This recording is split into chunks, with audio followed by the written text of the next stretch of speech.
The majority of production cars today are front-wheel drive. This means that the engine, transmission, and drive wheels are in the front of the car. There are some great advantages to front-wheel drive cars. The production costs are cheaper, so when you're buying them, chances are it'll be less expensive.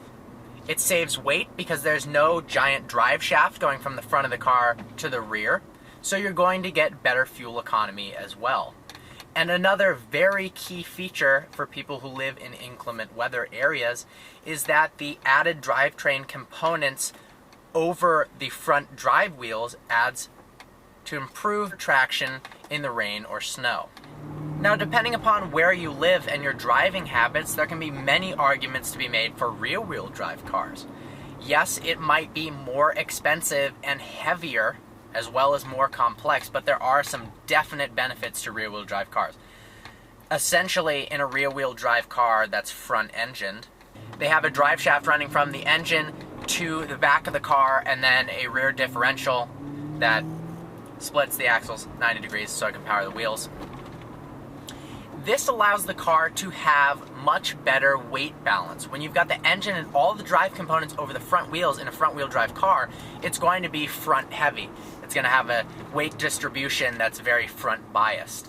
And I'm in a rear-wheel drive BMW currently, and BMW advertises the fact that their cars have this near-perfect 50-50 weight distribution, which allows for better handling capabilities, acceleration, efficiency, and stuff like that.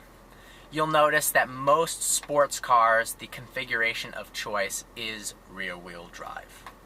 Another advantage to rear-wheel drive cars is that under acceleration, the weight of a car is going to shift backwards. And because of that, the weight is shifting over the rear wheels, and in a rear-wheel drive car, those are the drive wheels. So just like the front-wheel drive car that has the engine over the front wheels, this is going to give the back wheels more traction and allow you to get off the line and accelerate more quickly than a front-wheel drive car could. All-wheel drive and four-wheel drive are exactly as they sound. All four wheels are going to drive the car. Now, in some cases, these cars can be in two-wheel drive, and then the car system becomes four-wheel drive only when necessary. This is to save fuel economy. The advantages of all-wheel drive cars and four-wheel drive cars: they can go places that rear and front-wheel drive cars can't. They're going to get better traction in the rain, snow, mud, rock crawling, things like that. However, it is a heavier system, it's more expensive, it's more complicated, so things can break more often, and you're going to get worse fuel economy. But if you do a lot of towing, or you live in a crazy environment where it snows a lot, it might be a necessity. So you got to look into that. What is the difference between all-wheel drive and four-wheel drive? Now, there is a lot of confusion, and there's no perfect answer to this question.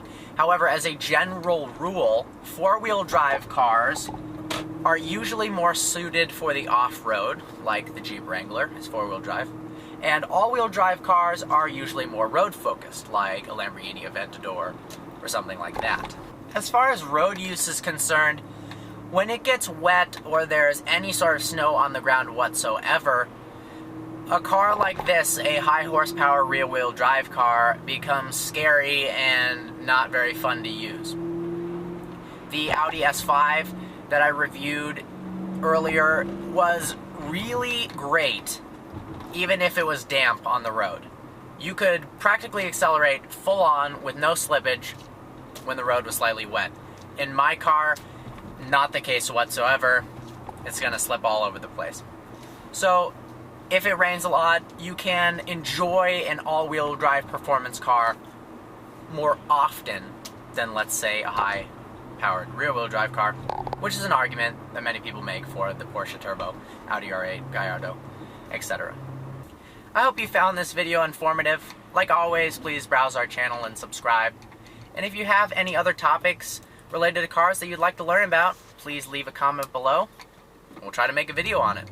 Thanks for watching.